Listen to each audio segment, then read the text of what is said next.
Folks, welcome back to another edition of In Command, Minuteman Command's kind of breakdown show. I'm your host, Christian McCollum, back again with another command expert, Dave Beaudin. Dave, thanks for joining us. Yeah, thanks, Christian. Excited to do this again, and we'll just keep these things rolling.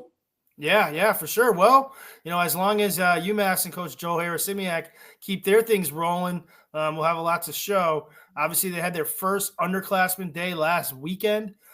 They had close to 50 prospects up, and, we had a lot of coverage of that on MinutemanCommand.com. But they came away with their first, 2026 commit. 2026 New Jersey defensive lineman Robert Ekins made the decision while he was up there to pull the trigger for UMass and announced it later in the week. We had a chance. We'll go over Robert's film here, but just looking at him, generally, Dave, what do you see from this kid?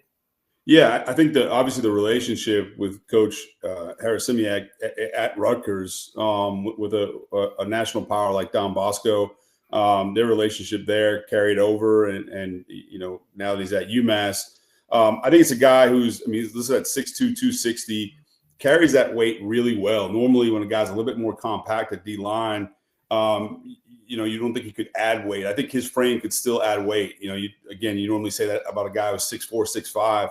But at 6'2", he's a wrestler, so he's still real lean. Two-time district champion in wrestling. Really tough district. So you want to see your defensive players. If you're a good wrestler, usually that equates to being a good tackler.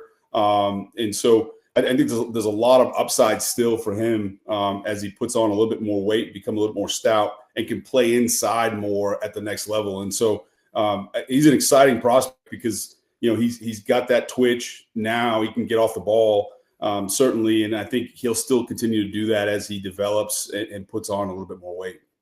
So over the years, I've become familiar with high school football and recruiting, and basically every state in the country. And full disclosure, New Jersey's my favorite state for high school football. You can drive the state and it spans every spectrum. You will be in a high school that seems like Real Housewives of New Jersey, because it really is one moment, and then you'll drive down the street and you'll be in a high school that is like Lean On Me. And all they are is all about football, and there's different ways to go about it. And there's different players that you can get out of there. So I knew when UMass was looking for a new head coach, New Jersey was a place that needs to be recruited heavily. And given coaches' ties to New Jersey, it makes sense. Nationally, New Jersey's probably over-recruited, but there's a reason for that. When you get into a school like Don Bosco Prep, that culture is crazy, and you get someone from that school to help build your culture is important. And the other thing is the competition is insane. We're not talking about, low-level high school football here. This is as good as it's going to get in the Northeast. Yeah, no question. And to your point, Christian, that across the board, the coaching, it's at an elite level as well.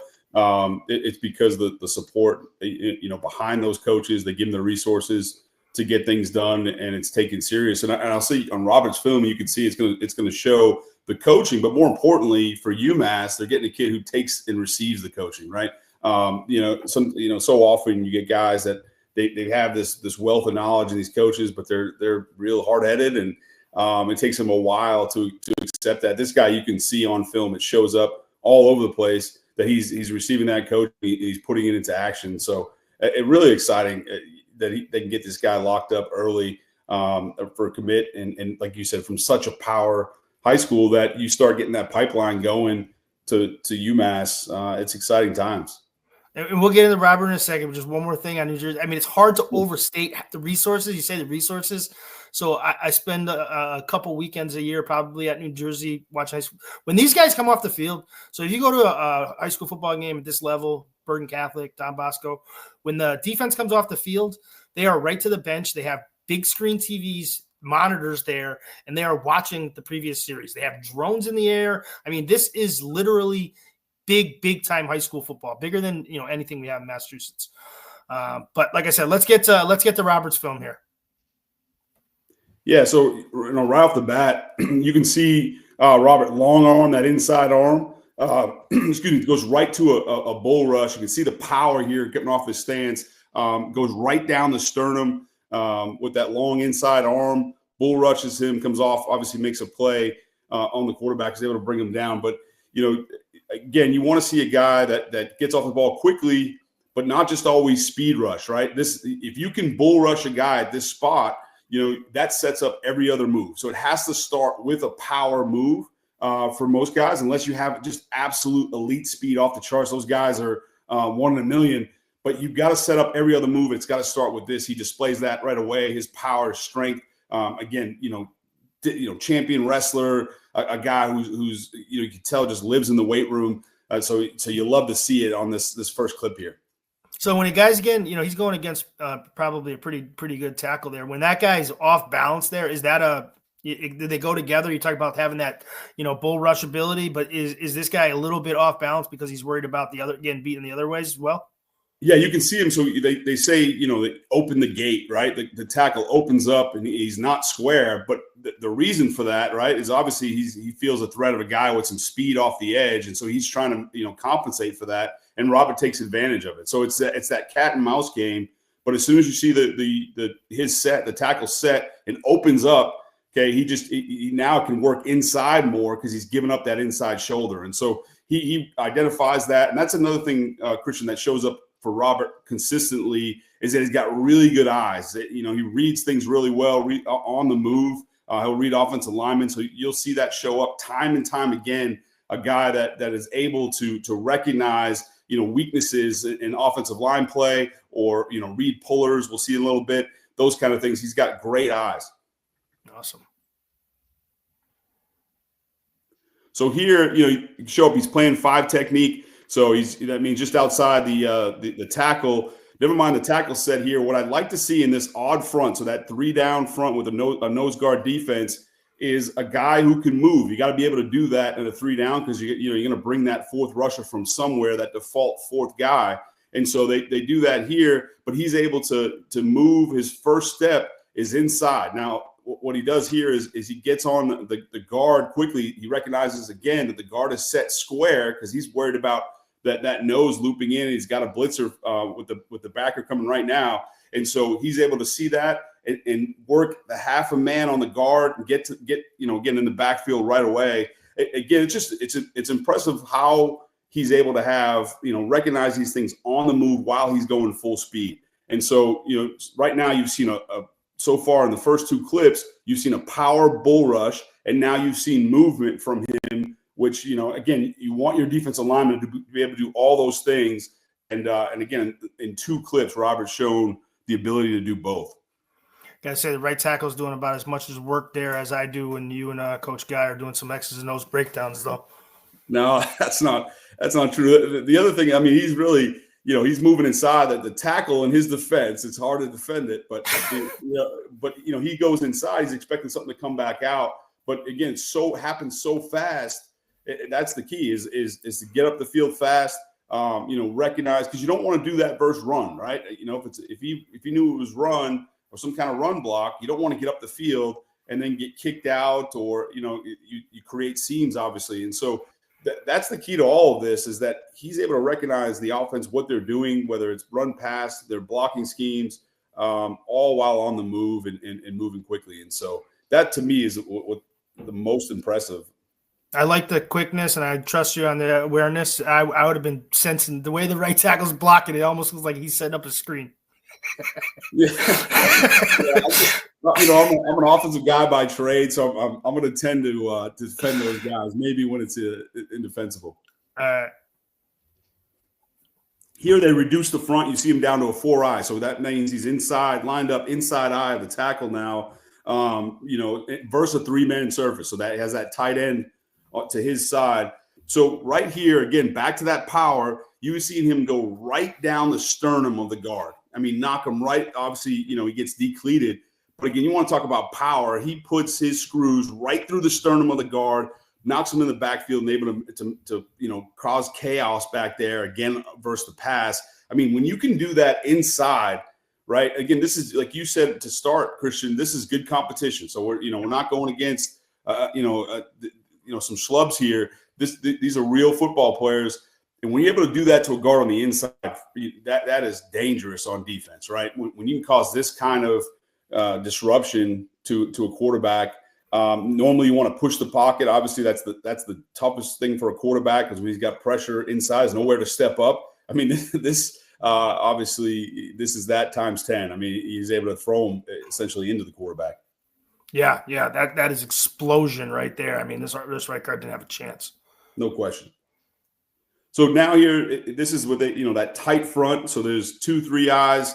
2-3 techniques, outside shade of the guards with a nose. So the whole front is reduced, and he's able to read the guard here. So now again, good eyes, right? He's able to read the guard, see that it's going to be an outside run, because he's just doing that by reading the guard, and keep his outside arm free, all while still squeezing that guard back into the play. The key is two things you got to accomplish here. If you got outside run coming your way as a defensive lineman, you want to maintain that outside arm free so you can make a play, but you can't just run to that spot and get washed on a zone play like this is and just get run down the line. So he's able to maintain that position, squeeze the guard back into the gap, keep his outside arm free. So now it closes off the gap. The back can't go inside. He's forced to go outside. Now you've got good position with your outside arm free. He's able to pick up a TFL here in the backfield. So, man, on this film, time again, he's just doing things really, really well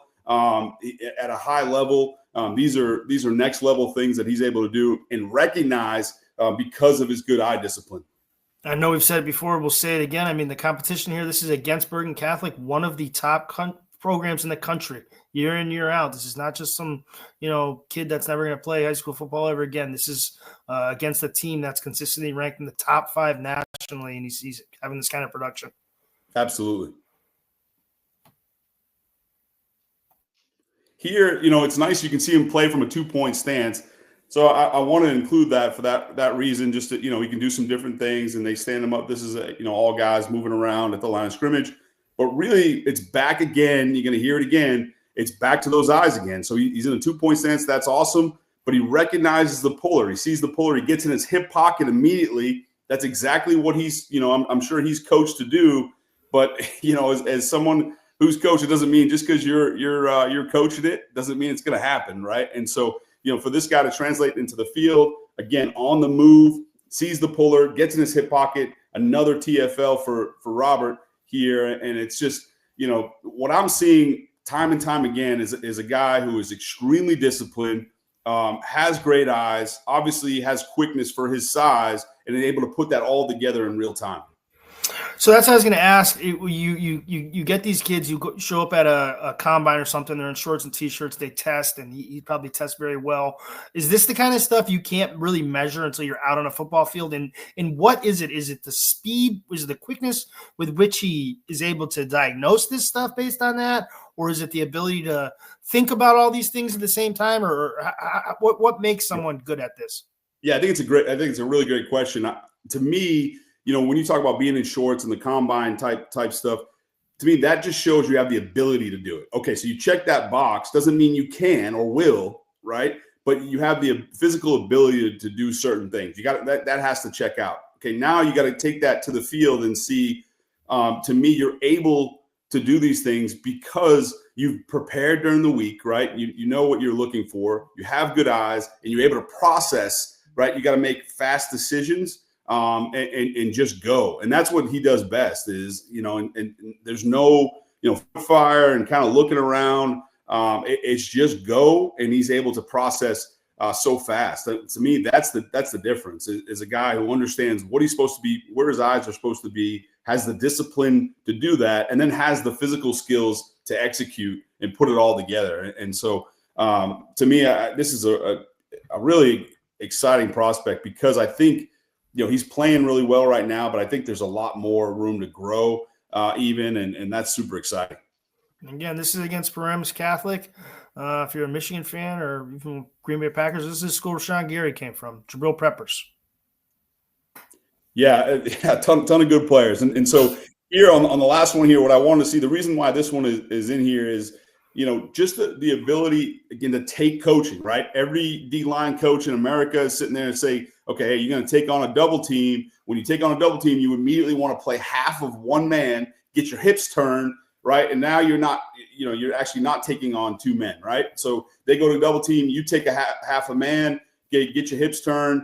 He's able to do all those things. He's able to put it together and come off and make a play, on the ball carrier. And so again, I'm sure he's being coached at a high level, but he's able to take that, apply it to the field. That's a really hard thing to do, especially for a high school guy. This is a high school, junior film right here.